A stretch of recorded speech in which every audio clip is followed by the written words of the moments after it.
ഇപ്പോൾ നമ്മൾ കണ്ടുകൊണ്ടിരിക്കുന്ന ദൃശ്യങ്ങൾ മോഹൻലാൽ പുഞ്ചിരിമട്ടത്തെത്തിയതാണ്. അനന്തൻ തുടരുന്നു. അനന്തൻ, എനിക്ക് തോന്നുന്നു കൂടുതൽ നാട്ടുകാർ അദ്ദേഹത്തെ അവിടെ വെച്ച് കണ്ടു അല്ലേ? കൂടുതൽ പേർ അവിടെ വെച്ച് സംസാരിച്ചു എന്ന് തോന്നുന്നു അല്ലേ?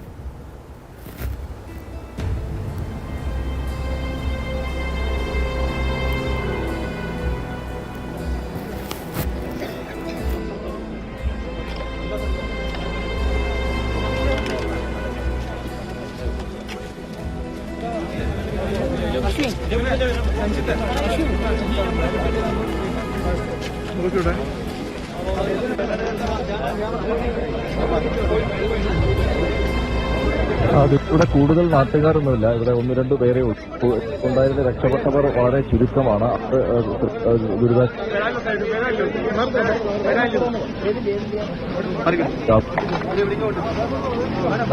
സ്ഥാനമൊക്കെ പറഞ്ഞു കൊടുക്കാൻ വേണ്ടി അവരുമായിട്ടാണ് അദ്ദേഹം സംസാരിച്ചത്.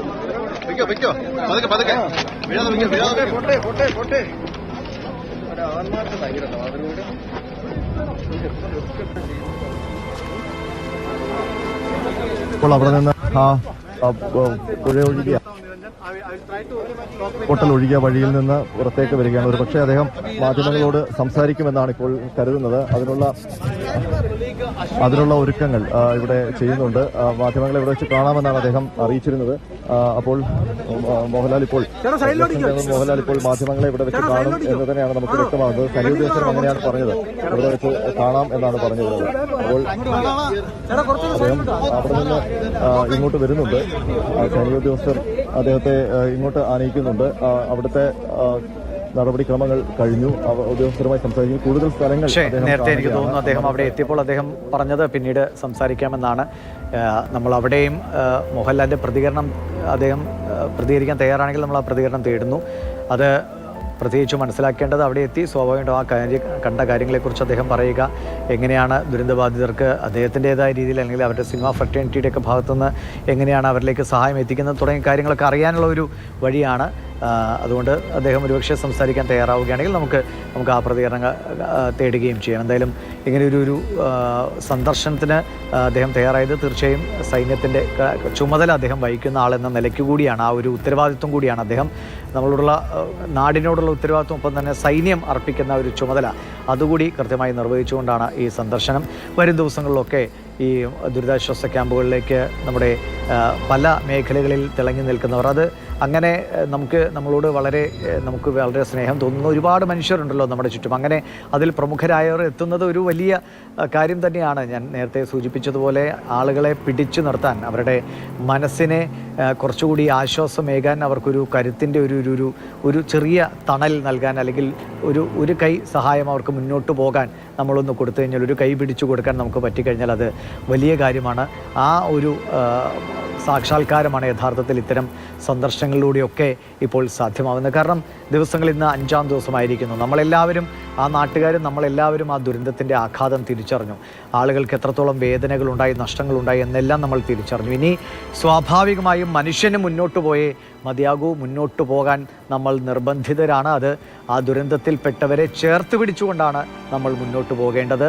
അതുതന്നെയാണ് ഇപ്പോൾ കഴിഞ്ഞ ദിവസങ്ങളിലൊക്കെ വരുന്ന പല പ്രതികരണങ്ങളും നമ്മൾ ആ ഒരു അടുത്ത ഘട്ടത്തിലേക്ക്, നമ്മൾ അവരുടെ ഒരു പുനരധിവാസം എന്ന നിലയിലേക്ക്, ആ ഒരു ഘട്ടത്തിലേക്ക് നമ്മൾ കടക്കുകയാണ്. അതിനുവേണ്ടിയുള്ള ശ്രമങ്ങളാണ് സജീവമായ എല്ലാ കോണുകളിൽ നിന്നും ഉണ്ടാകേണ്ടത്. അത് ഇതിനോടകം തന്നെ എനിക്ക് തോന്നുന്നു വളരെ പ്രമുഖമായ സ്ഥാപനങ്ങൾ, വ്യക്തികൾ, അല്ലെങ്കിൽ രാഷ്ട്രീയ പാർട്ടികൾ, അവരുടെ യുവജന സംഘടനകളൊക്കെ വീട് വെച്ച് നൽകുന്ന കാര്യങ്ങളായാലും മറ്റ് സാമ്പത്തിക സഹായത്തിൻ്റെ കാര്യമായാലും അങ്ങനെ പല വിധത്തിൽ കുട്ടികളുടെ വിദ്യാഭ്യാസമായിട്ട് ഇതൊക്കെ അവർ ആ വിവരങ്ങൾ അറിയിക്കുകയുണ്ടായിട്ടുണ്ട്, ആ ഒരു സന്നദ്ധത അറിയിക്കുകയുണ്ടായിട്ടുണ്ട്. അതൊക്കെ ഇനി കൃത്യമായ വഴികളിലൂടെ അത് അർഹതപ്പെട്ടവർക്ക് കിട്ടുക എന്നത് തന്നെയാണ് പ്രധാനം. അത് വളരെ സൂക്ഷ്മതയോടെ കൈകാര്യം ചെയ്യേണ്ടതാണ്. നമ്മൾ ഇപ്പോഴത്തെ ഒരു വൈകാരിക തലം കഴിഞ്ഞാൽ ഈ സേവനങ്ങളെയോ സഹായങ്ങളെയോ അനാവശ്യമായ ആളുകൾ ഉപയോഗിക്കുന്നതിലേക്കോ, അത് അർഹതപ്പെട്ടവർക്ക് അല്ലാത്തവരിലേക്ക്, അനർഹരിലേക്ക് അത് എത്തുന്നൊരു സാഹചര്യം ഉണ്ടായിക്കൂടാ.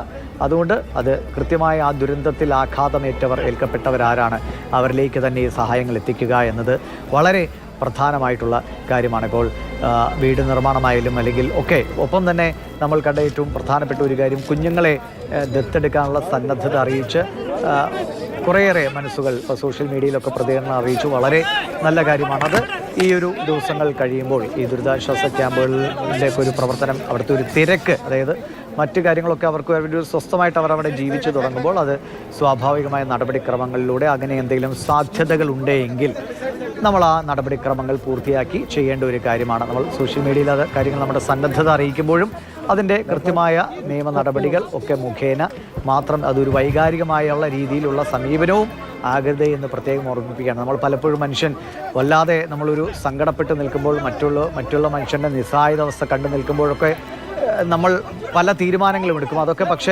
അതൊക്കെ വളരെ ചിന്തിച്ച് ആ സഹായം നമുക്ക് ഉറപ്പുവരുത്താൻ കഴിയും.